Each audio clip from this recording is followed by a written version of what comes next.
ओम शांति। आज हम 23 जनवरी 77 की अव्यक्त वाणी सुनते हैं।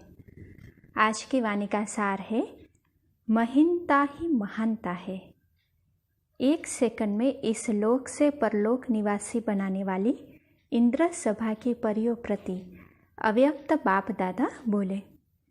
गायन है इंद्रप्रस्थ की इंद्र सभा। इंद्र अर्थात सदा ज्ञान की बरसात बरसाने वाले, कांटों के जंगल में हरियाली लाने वाले, ऐसी इंद्र सभा जिसका गायन है। परियों की सभा अर्थात सदा उड़ने वाली। परियों के पंख प्रसिद्ध है। इंद्रप्रस्थ में सिवाय परियों के और कोई भी मनुष्य निवास नहीं कर सकता।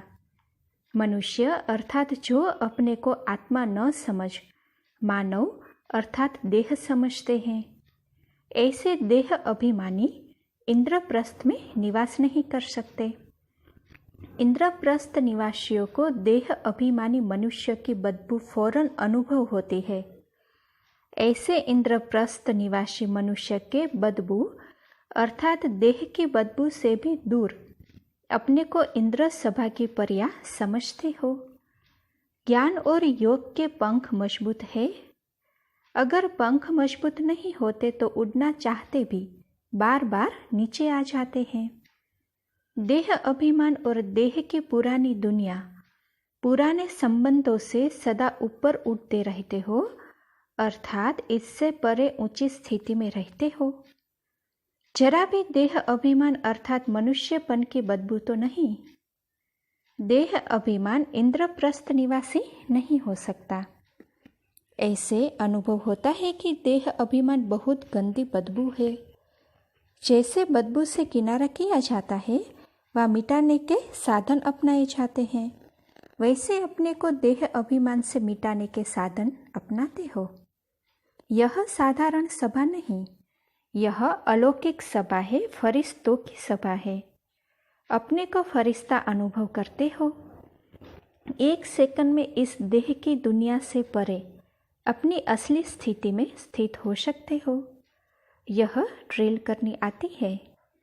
जब चाहो, जहाँ चाहो, जितना समय चाहो वैसी स्थिति हो सकती है। आज अमृत वेले बाप दादा बच्चों की ड्रिल देख रहे थे। क्या देखा? ड्रिल करने के लिए समय की सीटी पर पहुंचने वाले नंबरवार पहुंच रहे थे। पहुंचने वाले काफ़ी थे, लेकिन 3 प्रकार के बच्चे देखे।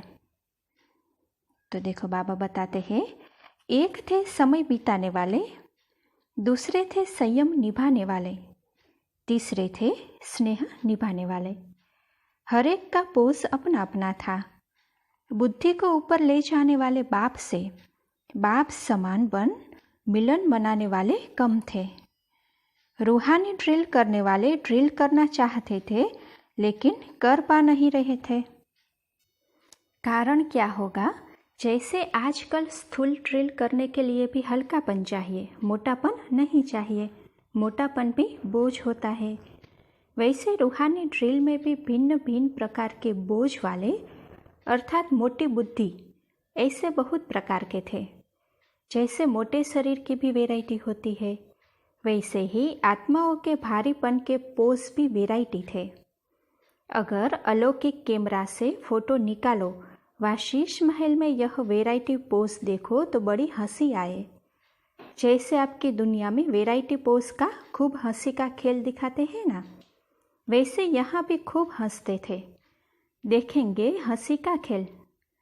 बहुत ऐसे भी थे जो मोटेपन के कारण अपने को मोड़ना चाहते भी मोड़ नहीं सकते। ऊपर जाने के बदले बार बार नीचे आ जाते थे। बीज रूप स्टेज को अनुभव करने के बदले विस्तार रूपी वृक्ष में अर्थात अनेक संकल्पों के वृक्ष में उलझ जाते थे। यह मोटी बुद्धि वालों के पोज सुना रहे हैं। रू रिहान करने बैठते हैं, लेकिन रू रिहान के बदले स्वयं की व अन्य आत्माओं की शिकायतों की पूरी फाइल खोलकर बैठते हैं चढ़ती कला का अनुभव करने के लिए। लेकिन बाप दादा को बहानेबाजी की कलाएं बहुत दिखाते हैं। बाप दादा के आगे बोझ उतारने आते हैं, लेकिन बोझ उतारने की बजाय बाप की श्रीमत के प्रमाण न चलने के कारण अनेक प्रकार की अवज्ञाओं का बोझ अपने ऊपर चढ़ाते रहते हैं। ऐसे अनेक प्रकार के बोझ वाली भारी आत्माओं के दृश्य देखें। संयम निभाने वाली आत्माओं का दृश्य भी बहुत हंसी वाला होता है। वह क्या होता है मालूम है? तो देखो, बाबा कहते हैं कि बाप के आगे गुणगान करने के बजाय, बाप द्वारा सर्व शक्तियों की प्राप्ति करने के बजाय निंद्रा के नशे की प्राप्ति ज़्यादा आकर्षण करती है। सेमी नशा भी होता है ना। समय की समाप्ति का इंतजार होता है। बाप से लगन के बजाय सेमी निंद्रा के नशे की लगन ज़्यादा होती है। इन सभी का कारण, तो देखो बाबा कहते हैं कि आत्मा का भारीपन अर्थात मोटापन।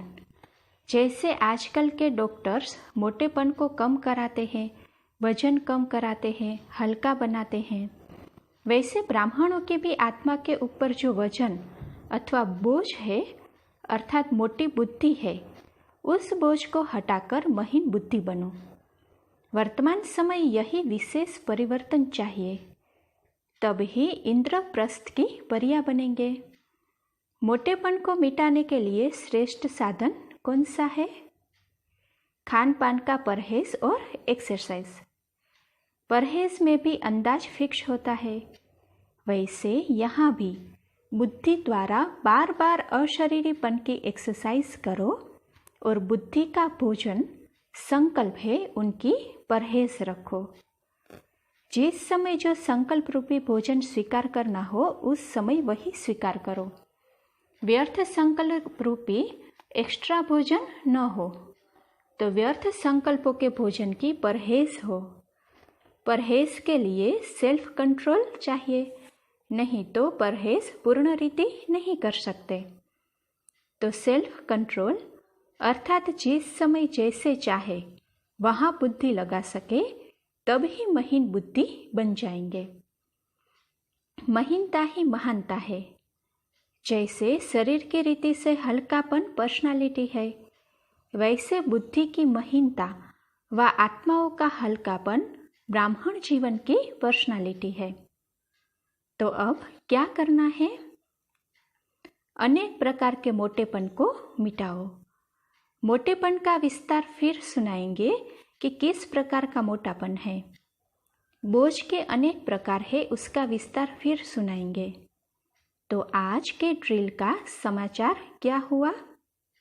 बोझ का मोटापन, इसको मिटाने का ही लक्ष्य रख स्वयं को फरिश्ता अर्थात हल्का बनाओ।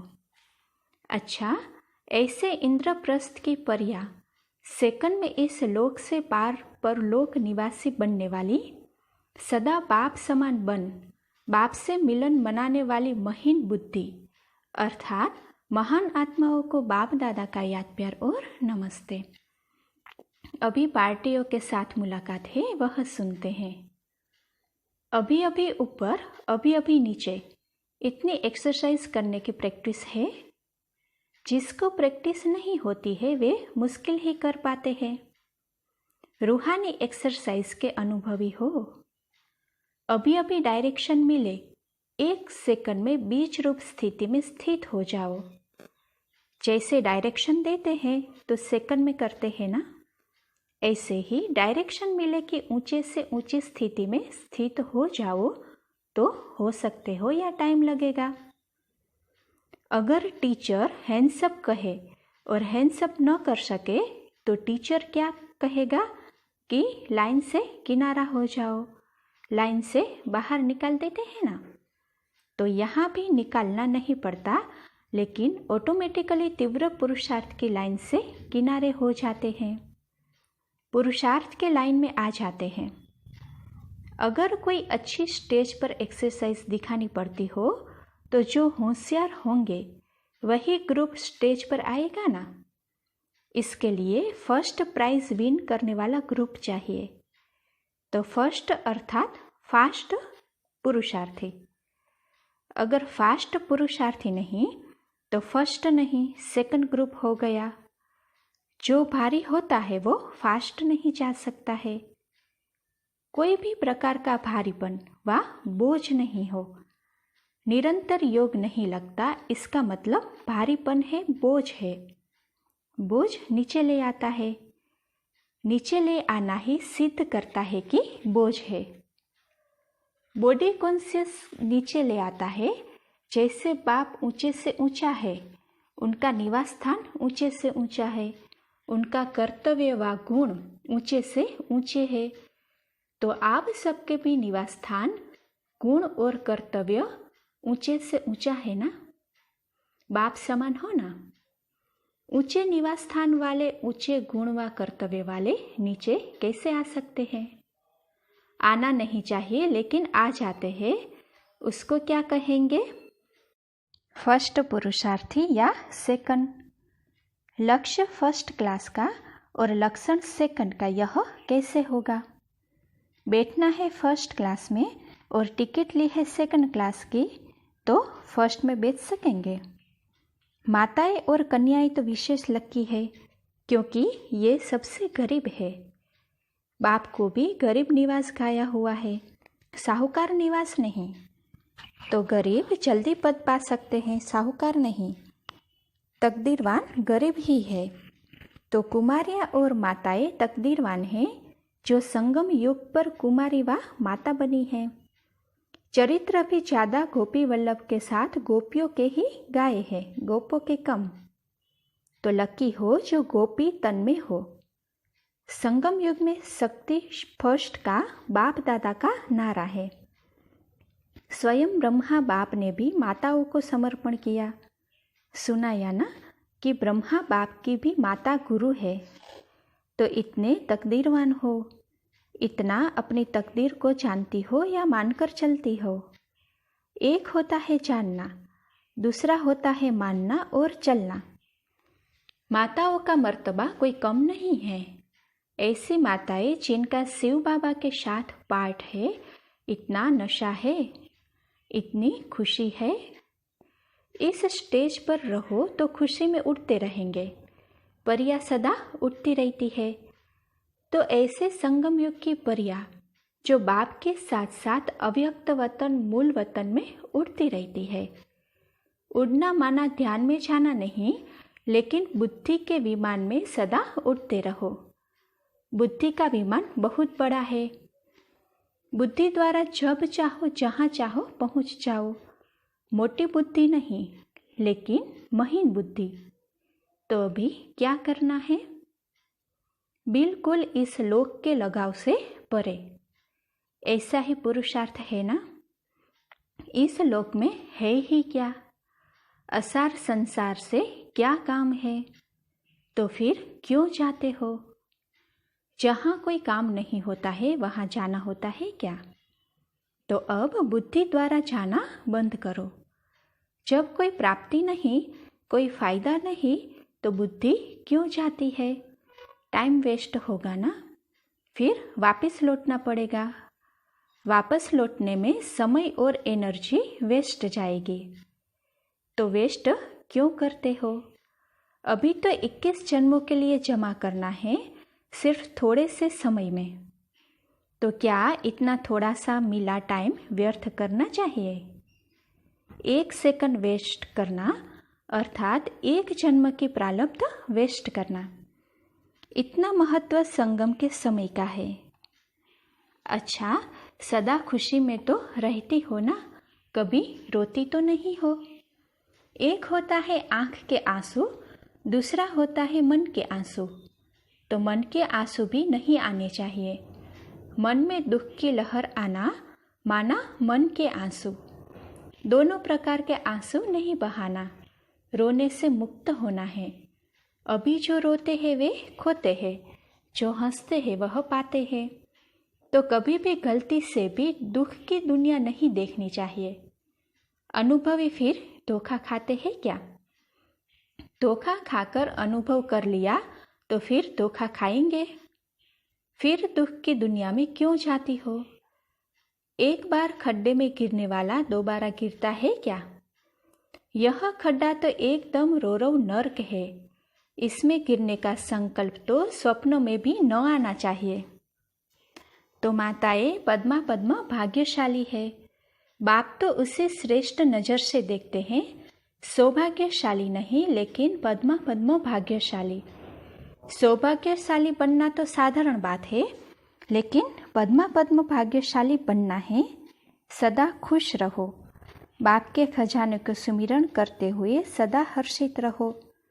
इतना खजाना सारे कल्प में किसी जन्म में भी नहीं मिलेगा, तो कितनी खुशी में उड़ना चाहिए। परियां नीचे नहीं आती, ऊपर उड़ती रहती है। सदा एक के लगन में रहने वाली हो ना, सिवाय एक बाप के और कोई लगन नहीं। एक बाप दूसरा न कोई, गलती से भी दूसरी जगह बुद्धि नहीं जानी चाहिए। सब संग तोड़ एक संग जोड़, यही बाप का डायरेक्शन है। सदा मन से यही आलाप निकलता रहे, एक बाप दूसरा न कोई। इसी को अजपा जाप कहते हैं। एक दूसरे से आगे जाना है, जिसको देखो वही नंबर 1 नजर आए। बाप की सदैव बच्चों प्रति यही आशा रहती है, सब नंबर 1 हो। नंबर 1 अर्थात सदैव विजयी। विजयी रत्न हार खिलाने वाले होते हैं, हार खाने वाले नहीं। शक्ति अर्थात विकर्मा जीत। अच्छा, ओम शांति।